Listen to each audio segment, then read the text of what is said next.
Aljaž, dve stvari sta, ki se poleg vojne v Ukrajini veliko razpravlja o njih v kontekstu Evropske unije, tudi povezana z vojno, in sicer humanitarna pomoč, potreba potem je zelo velika, in druga stvar so zeleni prehodi. Zdaj, midva bova skušala v tej epizodi nekako združiti oboje, kako lahko humanitarno pomoč, ki jo EU nudi po vsem svetu, naredimo bolj okoljsko sprejemljivo, bolj zeleno in tako dalje. In imava tudi zanimivo gostjo v zvezi s tem, ne. Anja Perjevec. Anja, pozdravljeni. Pozdravljena, hvala za povabilo. Ja, Anja je, Aljaž, strokovnjakinja za okoljsko bolj zelene in trajnostne humanitarne pomoči. Ti vprašanja že tečejo po glavi, ne? Ja, seveda, ne, ampak prvo vprašanje, in priznam, da sem se enkrat za spremembo mičknil naprej pripravil. Anja Perjevec, kako Slovenka pristane v, če sem prav prebral, Nairobiju? Ja, mislim, pot je malo kot ena krivulja, bom rekla tako, Slovencev nas ni dosti ne v Nairobiju, ne v humanitarnih kontekstih. Jaz sem sicer prišla tja po naključju.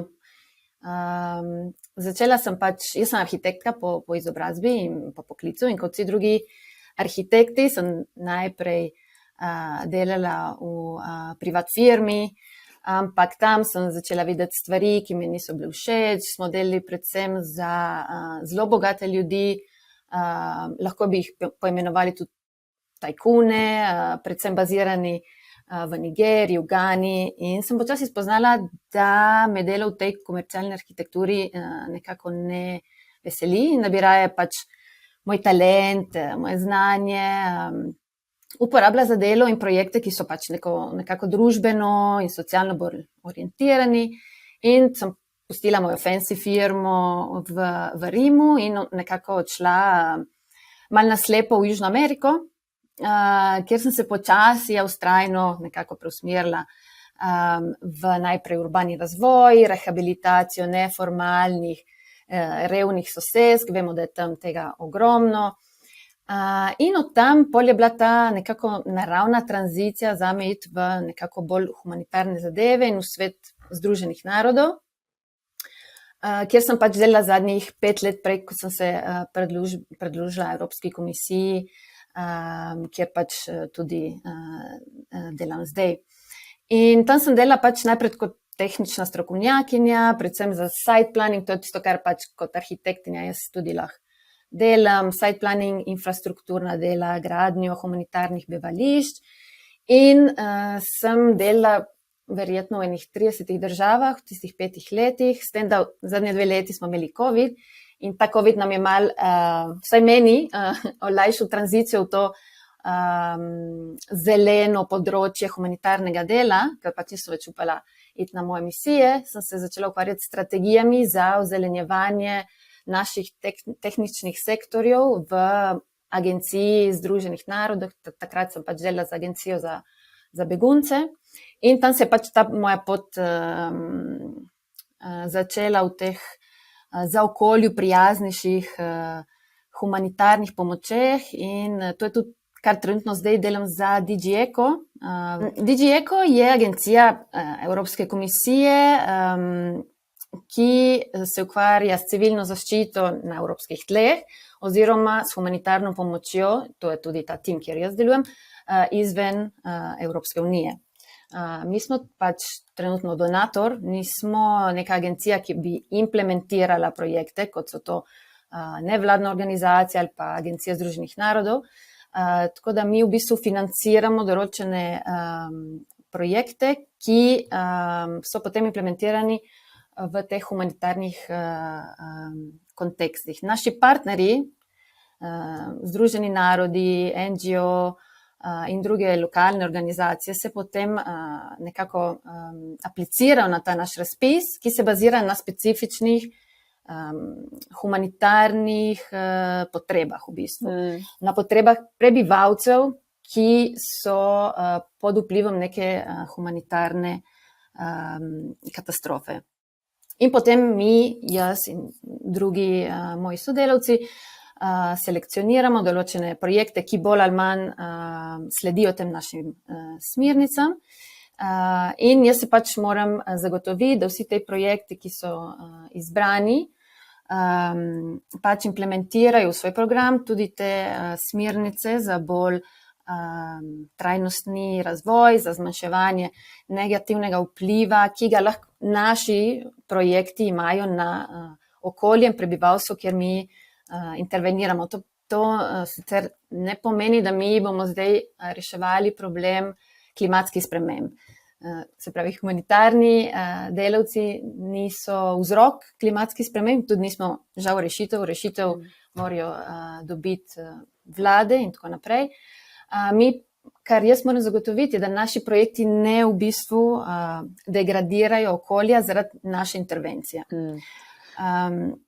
Trenutno se moje delo fokusira predvsem na smernicah, kako v različnih sektorjih lahko zmanjšamo ta negativen vpliv, ki ga imajo naši projekti na ljudi in na naravo. In seveda, mi delujemo recimo v 3 kontekstih. En kontekst so konteksti naravnih, posledice naravnih nesreč, ki so povezane tudi s klimatskimi spremembami, z ekstremnimi vremenskimi pojavi. Trenutno imamo ogromne suše, ki so posledica klimatskih sprememb in povezano s tem pomanjkanje prehrane. Druge intervencije so v kontekstih konfliktov in vojn, ki pa niso nujno tako vidni in konvencionalni te konflikti, ne moramo samo misliti zdaj na Ukrajino, ne. In tretja skupina so zelo kompleksne situacije, ki vključujejo migracije, notranje civilne konflikte, kompleksne politične razmere, kot so lahko diktature, recimo imamo primer Venezuele in tako naprej. Se pravi, v bistvu je po moje tle poudariti, da sama revščina ni edina predpostavka za naše delo. To je zelo pomembno poudariti, ker imam občutek, da pač generalna populacija si predstavlja humanitarno delo kot nek odgovor na revščino, ampak to ne drži. Ni samo to, ne?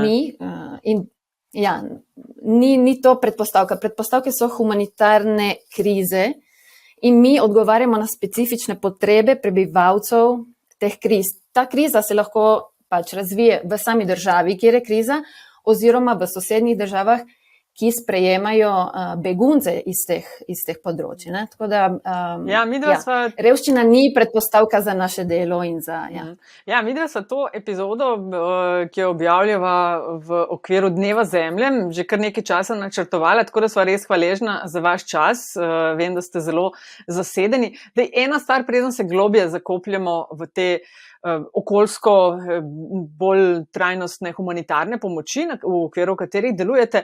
Zdaj, nekomu, ki pomisli na humanitarna pomoč, je ena stvar, ste vi že rekli, ni revščina tisto edino, okrog česar se vrti, ne, ali pa kar je ozadje, pa kontekst, ne.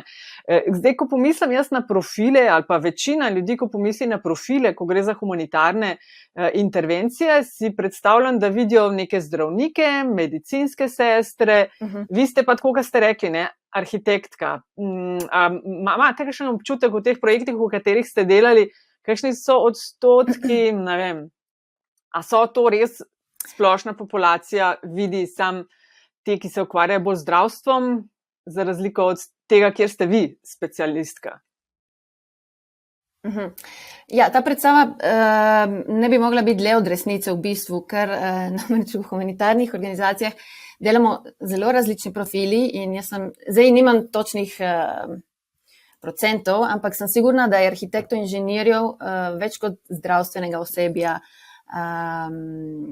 v humanitarnih kontekstih. Z razliko, verjetno od zadnjih 2 let, ko se je svet ubadal s pandemijo, je bilo ogromnega pač financiranja za to rešitev, ampak načeloma medicinske delavce oziroma zdravstvene delavce bi predvsem videli v nekih humanitarnih krizah povezanih s pandemijami, kot je bila ebola in verjetno malarija, neke druge. Ni to bistvo humanitarne pomoči. Recimo, verjetno to je tisto, kar krijejo mediji, ker se vidi zelo, je pač nek impakt, ko se to vidi na televiziji, ampak ne predstavlja večino, ne predstavlja nekega pomembnega dela. Verjetno pa za določene nevladne organizacije, kot so Zdravniki brez meja, ja, za njih to predstavlja večina kadra. Ampak za vse druge organizacije to ne drži. Recimo humanitarne intervencije obsegajo različne tehnične sektorje, kot sem že povedala, infrastruktura, gradnja različnih naselij, bivališč, vodni, energetski inženiring, zelo pomemben. Imamo strokovnjake na področju prehrane in prehranskih dopolnil v kontekstih suše ali pa recimo v kontekstih, ko so hude vojne. Recimo vsi smo videli slike, fotografije oziroma videe iz Jemna, v kakšni situaciji živijo ljudi, in to tam potem mi pošljemo strokovnjake na področju prehrane. Potem seveda imamo tudi zdravstveni sektor, ampak je v isti, recimo, procentualno je na istem nivoju kot vsi drugi sektori. Imamo tudi strokovnjake v ekonomskih programih, ki pomagajo tem ljudem, ki so izseljeni, se spet postaviti na noge, recimo, in tako naprej. In zraven teh, recimo bolj tehničnih sektorjev, pod katere spadam tudi jaz, imamo tudi tisti del našega kadra, ki jih imenujemo nekako generalci. In to so ljudi, ki so pač pristali v humanitarne zadeve iz različnih razlogov, ampak ne zaradi njihovega profesionalnega backgrounda. In imamo ljudi, ki delajo v programiranju, v financah, v telekomunikacijah, zelo so pomembne trenutno telekomunikacije. Mi imamo internet v vseh področjih, kjer delujemo, tudi ne samo v pisarnah, s tem mislim tudi prav na terenu, kjer imamo humanitarna naselja in tako dalje. To je trenutno zelo pomembno. Imamo kadrovske službe, imamo administracijo in še enkrat je zelo pomemben šoferi, ki nas vozijo po raznoraznih rekah in blatu, pa ne vem kaj. Tako da, ja, niso medicinski delavci najbolj pomembni, ne. Se pravi, če povzamem tisti del humanitarnih operacij, ne, in v tem primeru tistih, ki jim donira oziroma finančno pomaga DG ECO, Evropske komisije, se pravi, to gre za Direktorat za civilno zaščito in humanitarno pomoč, ne, če sem prav prevedel. To je tisti končni del. Takrat, ko v bistvu ko že prepozno, ne, ko mediji, ko mediji postanemo pozorni na humanitarne katastrofe povsod po svetu.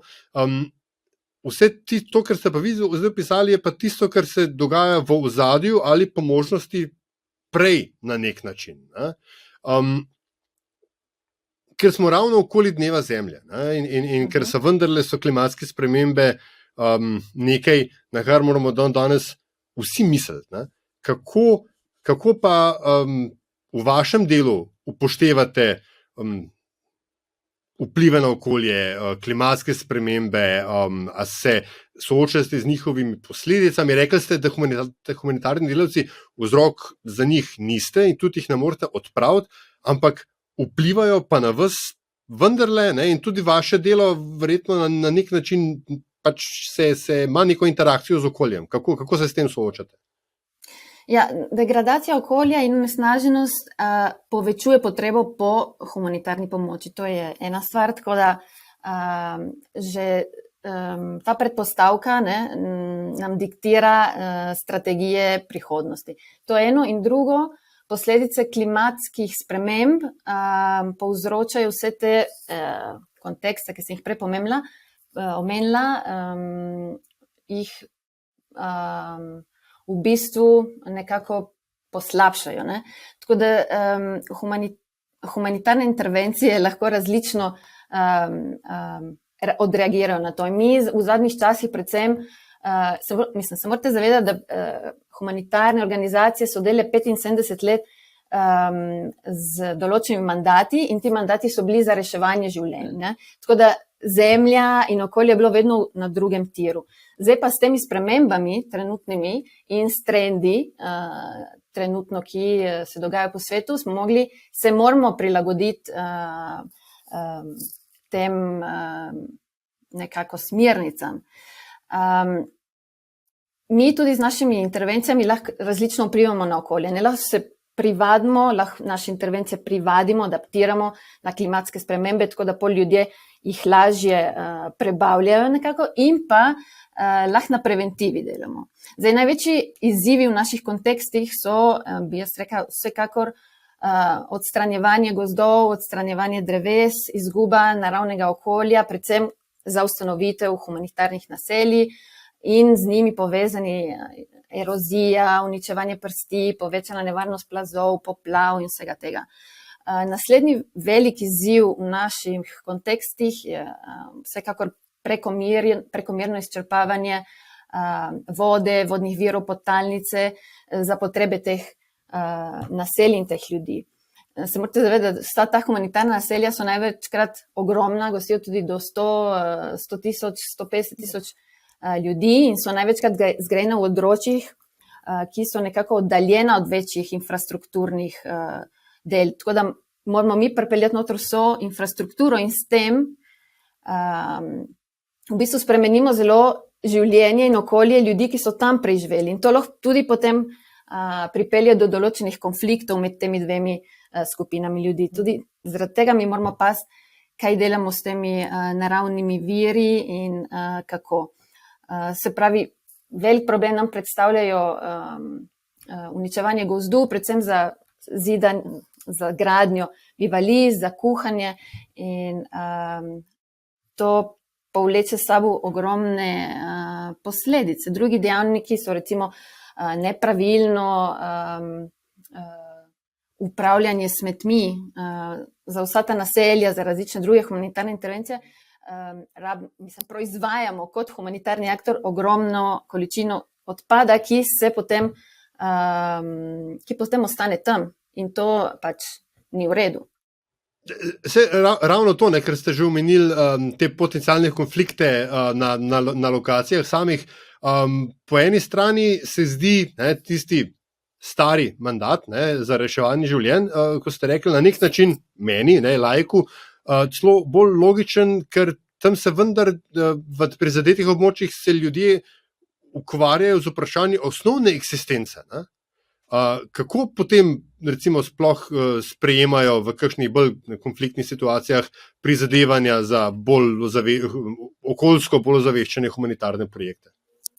Ja, jaz mislim, da sami ljudje se tega se ne zavedajo. Zavedajo se takrat, ko mi hočemo z našo intervencijo nekako ozeleniti. In zatem je ogromno dela na obveščevanju, osveščevanju, učenju ljudi, zakaj je pač trajnostni razvoj in zelen razvoj pomemben. Ne samo pač, da se ohrani nek gozd, ampak kaj to pomeni za njih, kaj pomeni ustanovitev nekega sistema za upravljanje z odpadom, kaj to pomeni za njih tudi v smislu, kaj to pomeni za pridobitev naravnih virov, kaj to pomeni za njihovo prihodnost njihovih otrok, kaj to pomeni za njihovo zdravje. Se pravi, ena skupina se pri vsaki intervenciji ukvarja samo s temi nekako sporočili, socialnimi sporočili.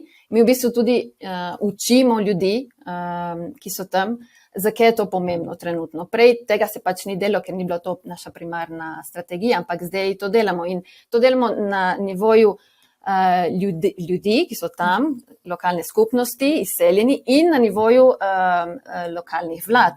Ker večkrat tudi te vlade niso osveščene in ne razumejo pomembnosti teh del in seveda ta dela pomenijo, da intervencija se gradi malo bolj počasi, ampak imamo potem dolgoročno zelo pozitivne posledice. Ne? Omenili ste zdaj parkrat v svojih odgovorih to upravljanje z odpadki kot eden od večjih ali pa definitivno eden od izzivov, s katerim se morate ukvarjati. Ne? Povejte malo več o tem projektu, zelo zanimivem, pri katerem sodelujete, in to je upravljanje z odpadki in pa optimizacija življenjskega cikla prehranskih paketov v Burkini Faso in Čadu. Ne? Kaj so tam glavni izzivi? Kaj želite narediti? Kaj je vaš cilj? Ja, to v bistvu je eden od naših low cost, low technology projektov, kar pomeni, da v bistvu da prijemo do neke trajnostne rešitve, ni nujno, da mi investiramo ogromne količine denarja, ogromne količine tehnologije.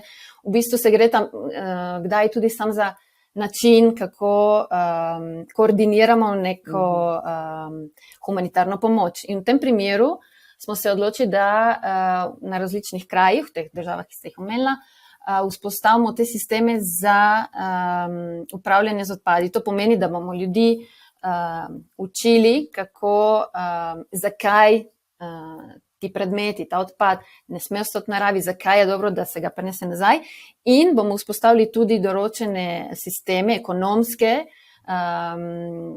kjer se bo ta odpad spremenil v nek drug v bistvu predmet in bo predstavljal za njih tudi pač ekonomsko rast. Neka ponovna vse raba. to v bistvu na nek način ponovna raba, ja, v bistvu bolj cirkularna ekonomija. S tem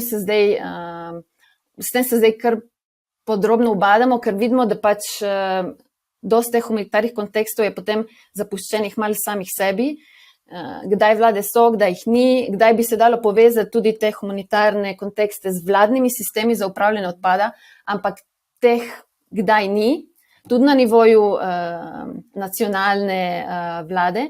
Tako da gledamo bolj na sisteme, ki bi sami uspeli nekako delovati tudi v najbolj odročnih krajih. In s tem tudi učimo ljudi, zakaj je to dobro, zakaj je to pomembno za njih in za prihodnost. In v tem primeru z odpadi se gre tudi za to, da naredimo nek prvi projekt, ki bi potem lahko kataliziral podobne situacije v drugih državah, ne? Ker to recimo trenutno ne ostaja v humanitarnem svetu.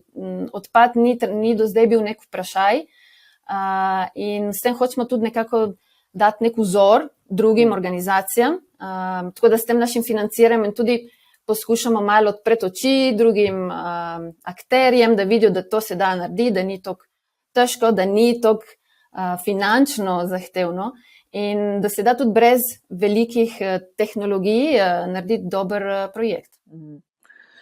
No, po drugi strani pa, če imate na eni strani low cost, low technology pristope, ne, pa vendarle, kolikor vem, pa že sami ste omenili, ne, stvari, kot so zagotavljanje dostopa do spleta, pa cel kup drugih visokih tehnologij tudi uporabljate pri svojem delu. Celo neki droni so menda v igri.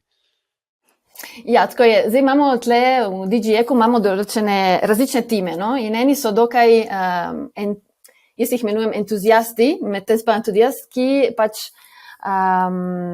stremimo k temu, da tudi malo financiramo neke projekte, ki načeloma ne bi spadali pod naš portfolio, ne? S tem, da spet damo vzor, da pokažemo, da se dosti stvari da narediti tudi v humanitarnih kontekstih, kjer ponavadi ni teh interesov. In en takih projektov je v bistvu ta inovativni projekt, kjer uporabljamo drone in dronsko tehnologijo, ne samo za nabiranje podatkov glede določenih naravnih področji, kaj tam rase, kaj tam je,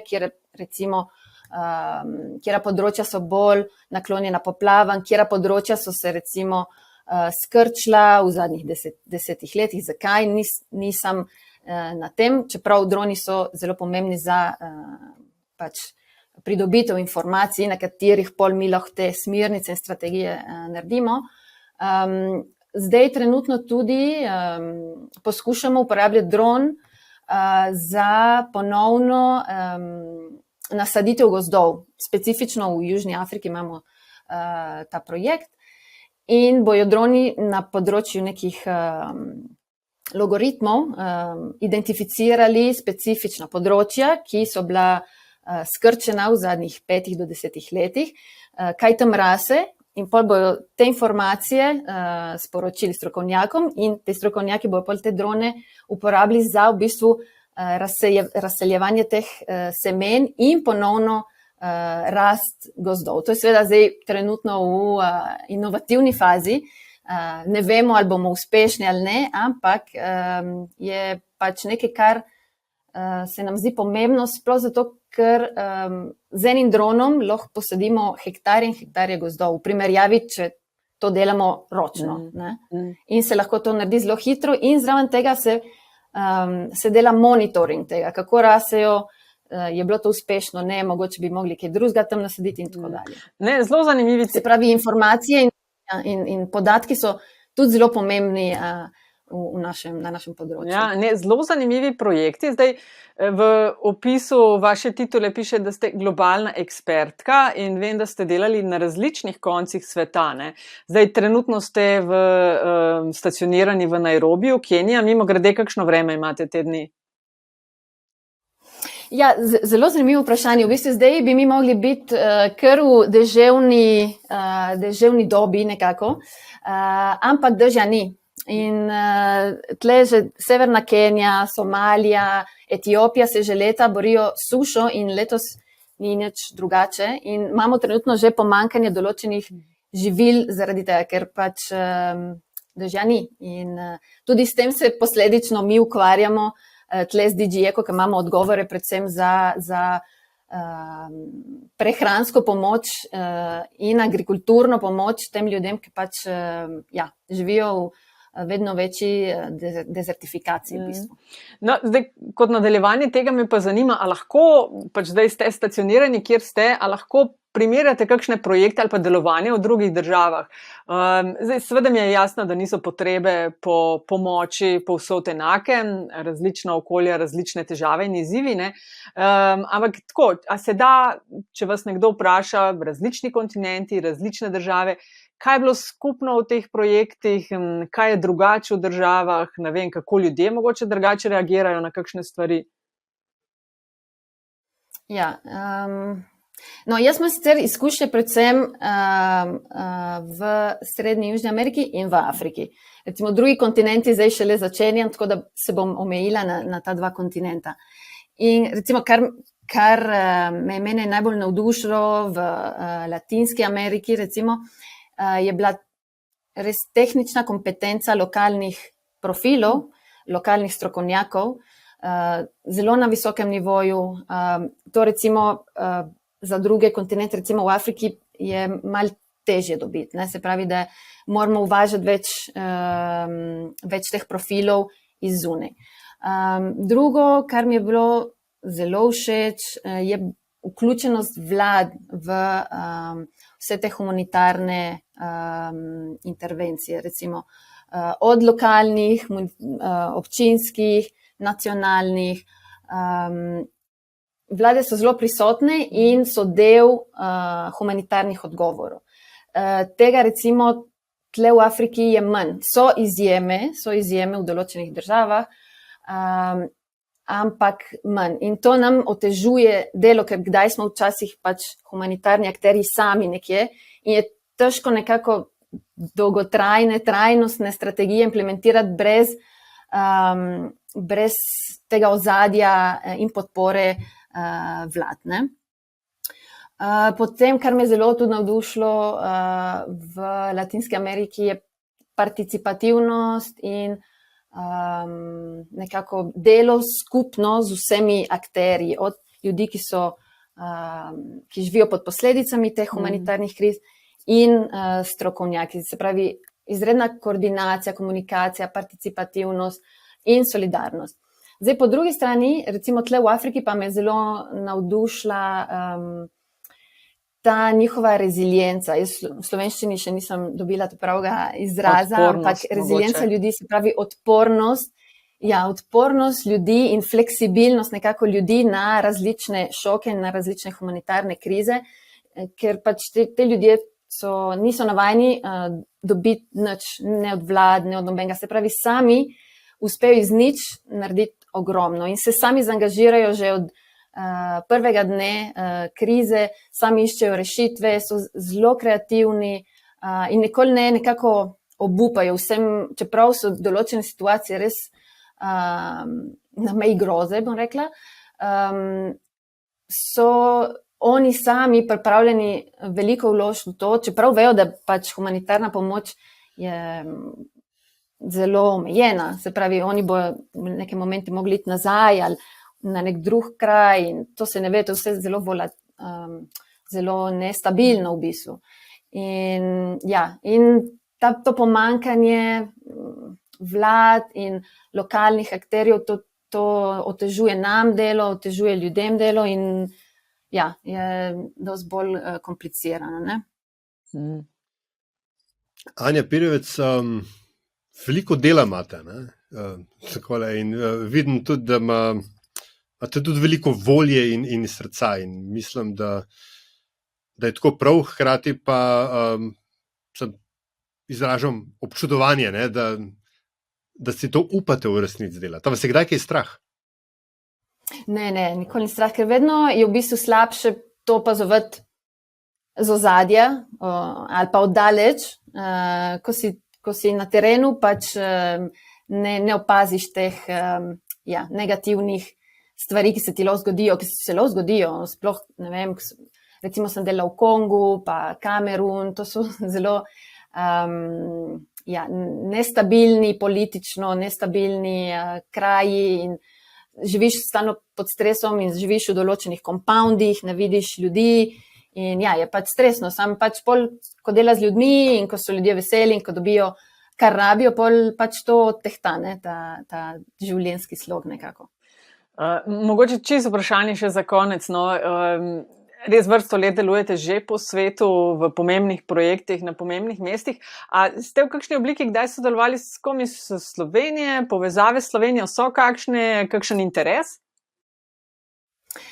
Jaz bom rekla, ne, ni interesa. Sam ni to problem Slovencev, to je problem pač našega izobraževalnega programa in sistema, ki ne pokaže teh opcij. Meni, recimo, če bi jaz sam sledila tismo, kar so mi na mojem faksu govorili, bi pač delala z betonom in železom, ne, to je dejstvo. In sem se sama preusmerila zaradi moje, sem pač zelo, me zanimajo stvari, grem ven in tako. Tako da ne vidim problem v Slovencih, ampak predvsem v nekem zelo tesnem in nefleksibilnem sistemu, ki ga imamo in ki ne pokažemo pač ljudi, kaj vse bi lahko delali z našimi poklici, ne. In drugo, v bistvu sem spoznala eno Slovenko v celi moji karieri na terenu in in jih ni dosti, ampak jaz bi povabila vse, predvsem strokovnjake, imamo primanjkljaj inženirjev, predvsem v energetiki, vodi, da se pač nam pridružijo in bom jaz tudi imela pač malo več kot patriotov tle, ker sem v bistvu edina, ki nima nobenega drugega, to je dejstvo, ne. Imamo veliko Francozov, Belgijcev, Italijanov, Slovencev pa ne. Sploh vzhodne Evrope bom rekla, da je zelo, zelo, zelo malo. Ok, bova pogledala malo, kakšne so možnosti za prijavo, priloživa kakšne uporabne povezave s tem v zvezi. Aljaž, še želiš kaj dodati, postavila piko? Mislim, da je čas, da postavimo piko. Anja Pirjevec, DJ Eko, Evropski komisiji, hvala za vaš čas, da ste si ga vzeli, da ste se pogovorili z nama in pa seveda hvala za vse, kar delate in boste še naredili. Hvala vam za povabilo in upam, da kdo se bo navdušil, ko bo videl ta podcast ali ta video in se nam bo pridružil, ne. Delo je zelo fajn. Je zahtevno, ampak na koncu dneva se počutiš v redu. Tako da Anja Pirjevec, najlepša hvala in hvala za to, kar počnete. Srečno.